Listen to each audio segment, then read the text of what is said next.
E aí, pessoal, tudo bem? 100%?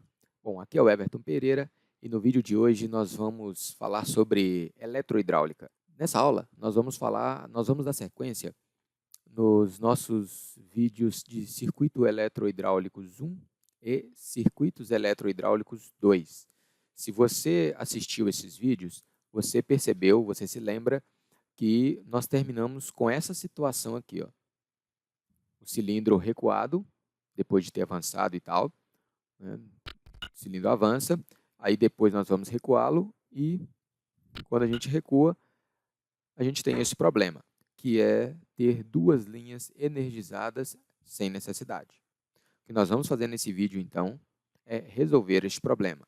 Se você se lembra também, no vídeo Circuito Hidráulicos 2, eu pedi que você tentasse solucioná-lo. Se você tentou, parabéns, compare a sua solução com a nossa.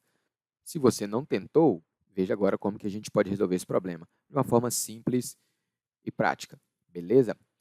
Antes da gente iniciar aqui, eu quero apenas fazer duas considerações. A primeira é sobre a questão dos likes. Se você tem gostado dos nossos vídeos, dê um like, né? Então, se você tem achado os nossos vídeos interessantes, se eles têm contribuído para o seu aprimoramento profissional, basta que você dê um like aqui, é um ato simples, mas que para nós é de extrema importância.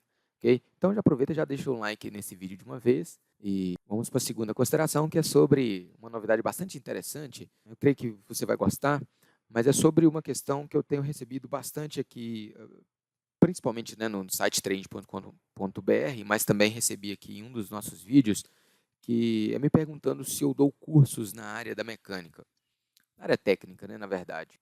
A resposta é sim, eu dou cursos nessa área. Como eu disse no primeiro vídeo, eu faço uma breve apresentação, depois eu posso falar de novo também, mas é uma breve apresentação que eu fiz sobre a minha experiência tanto na indústria quanto na área educacional.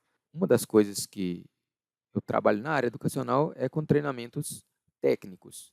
O que são treinamentos técnicos, né? São esses treinamentos voltados para a área especificamente técnica, como essa aqui que a gente está vendo. Então, todos esses vídeos que vocês têm visto aqui são vídeos que eu ministro no treinamento. Então, eu vou dar um treinamento, a pessoa tem uma dúvida sobre como elaborar circuitos eletrohidráulicos ou outra dúvida na hidráulica. Eu gosto muito de usar circuito para poder deixar claro para a pessoa como que aquilo funciona, como que eles interagem entre si, os componentes e tal. E isso com base na especificação da indústria. Então, as empresas, por exemplo, elas enviam seus profissionais para poder receber treinamento e já fala também o que quer que esses profissionais recebam de conteúdo. Então, treinamentos assim, eu já tenho bastante experiência com isso, já ministrei vários, né, centenas de alunos e tal. A diferença é que as perguntas que eram feitas para mim é se eu dou esse treinamento online. Até então, não, era apenas presencial. Mas agora, depois de muita pesquisa, coletar todas as informações aqui do canal, do trend.com.br, com profissionais da área mesmo, eu conheço muitos supervisores, técnicos, inspetores, profissionais de diversas áreas e que trabalham em diversos segmentos industriais. Com base em todo esse conhecimento, nós percebemos que uma deficiência muito grande em profissionais da área, sobretudo da hidráulica e da pneumática, é o conhecimento em eletrohidráulica e, no caso, eletropneumática, né? Mas a parte elétrica é bem parecida para ambos. Então, com base nessa solicitação deles e com base no que eu vi aqui no canal, com base da minha experiência no chão de fábrica e também no chão da escola, vamos chamar assim, nós desenvolvemos um treinamento chamado circuitos eletrohidráulicos. Um treinamento específico para a elaboração de circuitos eletrohidráulicos. Tá? Então, se você já tem visto esses circuitos eletrohidráulicos aqui e tem gostado, eu posso dizer para você com toda segurança, isso aqui é apenas a ponta do iceberg. A ponta. É o cume da ponta do iceberg. Então, se você realmente tem interesse em compreender melhor circuitos eletrohidráulicos, o que vai te ajudar muito na área, né, pessoal? Convenhamos. Você pegar um circuito hidráulico, circuito eletrohidráulico e saber compreendê-lo, ajuda demais. Você ganha tempo, né? Então, independente se você seja técnico, se você seja um supervisor ou qualquer coisa, né, operador do equipamento que tem sistemas eletrohidráulicos, você vai estar muito à frente, conhecendo como elaborar, e aí, evidentemente, que você vai aprender a interpretá-los também. Então, respondendo a essa demanda, né, fazendo esse parênteses até grande aqui, nós temos sim treinamento que é chamado circuitos eletrohidráulicos. Então, se você tem interesse, eu vou deixar na descrição aqui o link, vou deixar aqui em cima também. Vale a pena conhecer. É um treinamento muito bom, é um treinamento que me arrisco a dizer que ele é quase que único aqui, pelo menos no Brasil, em termos de internet. Né? Eu falo da forma que a gente trabalha, que é a aprendizagem baseada em circuitos. A gente trabalha também outras questões lá, referentes ao conhecimento técnico que você precisa para poder entender como pensar para poder montar circuitos eletrohidráulicos. Então, se você tem realmente interesse de ter esse diferencial no seu currículo, de colocar essa nova competência lá no LinkedIn, por exemplo, conheça esse nosso treinamento, beleza? Então, fecha o parênteses aqui, vamos partir para a solução. Tá, qual que é o problema nosso aqui? Nós temos duas linhas energizadas. Temos aqui dois problemas em mantê-las energizadas. O primeiro é um superaquecimento dos componentes elétricos. Eu tenho corrente fluindo aqui, vou ter o problema de aquecer esses dois componentes. O segundo problema é em decorrência do primeiro, que componentes que ficam trabalhando superaquecidos, eles têm sua vida útil reduzida e, por consequência, aumenta muito a chance de falhas deles. Eles vão estragar primeiro, mais rápido. Essa é a realidade. Então, não é interessante você ter um circuito em que a linha fica energizada sem necessidade. Olha, o cilindro está parado. Eu não preciso dessa rede ficar aqui energizada. Então, qual que vai ser a nossa solução para isso aqui? Bom, nós precisamos, né, quebrar esse selo aqui. Mas se eu simplesmente apertar o botão de avanço, ele vai avançar. Quebrou o selo, mas ele vai avançar. Se eu apertar o botão de recuo aqui, ele vai parar. Uma solução que eu tenho é apertar, por exemplo, esse botão stop. Mas aí pensa bem do ponto de vista prático. Esse botão stop aqui, se vocês se lembram do vídeo 2, o objetivo dele é parar o cilindro a qualquer momento. Nós temos uma válvula com 3 posições, eu quero pará-la, eu quero centrá-la aqui nesse momento, para o cilindro parar. Então, eu simplesmente aperto um botão stop. Mesma coisa, eu vou avançar, ele vai continuar avançando, aí eu aperto stop, o meu cilindro para. O objetivo desse botão é isso. Se eu deixar para poder resolver a situação apertando o botão stop, a gente sabe que na prática, no chão de fábrica, o cara vai esquecer. Uma hora ou outra ele vai embora e vai largar isso aqui energizado. Quando chegar no outro dia lá, você está com a solenoide pegando fogo, certo? Então, nós precisamos ter uma solução que não dependa única e exclusivamente da operação do homem. Para isso, então, é que nós vamos ter que elaborar um raciocínio aqui para poder quebrar esses selos. Então, sempre tem isso em mente quando você for trabalhar com circuitos eletrohidráulicos ou qualquer outra coisa que você vá fazer, que depende da interação humana, você tem que pensar que o homem pode falhar. E se ele falhar, qual que é a contramedida? Então, quanto menos coisa você deixar para ele fazer, melhor. Então, ao invés de eu obrigar o operador a apertar um botão stop aqui, o que nós vamos fazer? Nós vamos resolver esse problema de uma forma automática, vamos chamar assim. Que é o quê? Eu preciso, para poder resolver esse problema, eu preciso tirar a alimentação do K2 aqui. Posso fazer isso apertando o botão stop, que aí eu corto a alimentação da rede toda, mas eu posso também ou colocar um botão aqui para quebrar, né, para tirar a alimentação do K2 e aí eu quebrar esse selo e tal, mas aí eu volto com o problema de ter que ter um botão. Então, para não depender dessa questão do botão, o que nós vamos fazer? Vamos colocar um fim de curso.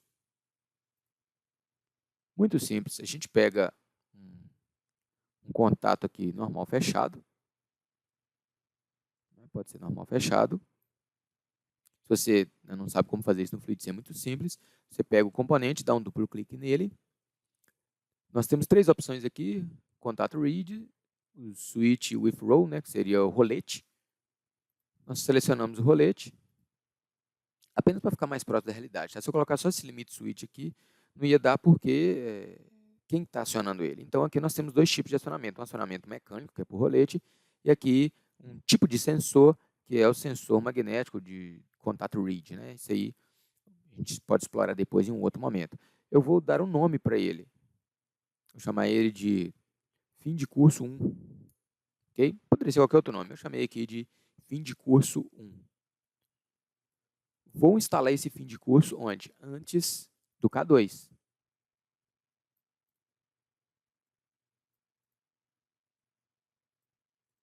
de forma que não atrapalhe. Se eu continuar aqui no meu circuito, ó, continua alimentado do mesmo jeito. O cilindro avança e recua sem problemas nenhum, porque ele é um normal fechado. Só que o que acontece? Eu preciso acionar esse fim de curso. Eu quero que esse fim de curso ele seja acionado quando? Quando esse cilindro estiver totalmente recuado. Então, eu venho aqui, seleciono a tabela de atuação. Aqui eu dou o nome do nosso circuito, do nosso fim de curso, quer dizer, fim de curso 1, e escrevo aqui, ó, início e fim, onde que eu quero que esse fim de curso esteja. Então, eu quero que ele esteja no início do curso, então eu vou colocar 0 e 0. Se eu quisesse no final, aí no caso aqui, eu teria que escolher o curso do meu cilindro e aplicá-lo no curso total dele. Mas aqui a gente quer início, né? Ele vai iniciar em 0 e finalizar em 0. Isso aqui é para quando a gente, esse início e fim é para quando a gente precisa, por exemplo, fazer algum ajuste temporário. Tem situações que a gente precisa utilizar um fim de curso com um comprimento maior, isso um outro momento a gente pode explorar também. Mas aqui agora o interessante para nós é informar para o sistema que esse fim de curso ele está montado, ele está localizado no início do curso desse cilindro, ou com o cilindro totalmente recuado. Aparece aqui em cima uma tabelinha, e aqui o nome do nosso fim de curso. Se eu colocasse ele no final, só para vocês verem aqui, talvez seja tenha essa dúvida, né? E se ficar no final? Aqui é 200, ó, pegando esse 200 aqui, observe que ele passa para o final aqui. Ó. Da mesma forma, se eu colocar no meio do curso, ele vai ficar centralizado. Ok? Então, vamos lá. 0, 0. Observem que agora ele ficou aberto, porque ele já está acionado, né? A haste está recuada e está em cima dele. Se a haste está em cima dele e ele é normal fechado, ele vai abrir. A pergunta pode ser, mas ele não vai interferir no funcionamento? Não, não, por quê? O cilindro está recuado. Quando ele está recuado, a gente não precisa dessa linha aqui, dessa rede alimentada, não é verdade? Então, avança normal, observe que ele está fechado aqui. Então, logo ele parte, ele fecha esse contato que nos dá a condição de recuar esse cilindro. Ele vai manter-se fechado. Quando chegar ao final do curso, pronto. O cilindro a válvula está centralizada, onde o óleo está fluindo diretamente para o tanque, em função do centro tandem aqui. A minha rede não está energizada, essas duas linhas não estão mais energizadas, ou seja, eu estou economizando energia aqui e preservando meus componentes, estou economizando energia do próprio sistema, evitando o superaquecimento do óleo, ao passo que se eu tirar, se vocês analisarem no início do vídeo, eu estava tendo um aquecimento também do óleo, que é bastante prejudicial para o sistema. Joia? Então, a solução ela é essa, muito simples para a gente trabalhar. Uma coisa que é interessante quando você for elaborar circuitos eletrohidráulicos, dependendo, né, principalmente quando são circuitos voltados para a indústria mesmo, para a área, você pode colocar sinalizações. Eu vou colocar aqui uma lâmpada como sinalização luminosa e vou colocar aqui também campainha, né, ou buzina, se quiser esse nome também, como sinalização sonora. Escolher aqui a cor azul, indicando máquina em operação, por exemplo. E vocês vão observar o que vai acontecer aqui. Então, vocês podem ver que tem esse ruído enquanto eu estiver avançando. Recuou, acabou. Então, apenas essa dica extra aí de sinalização em circuitos eletrohidráulicos.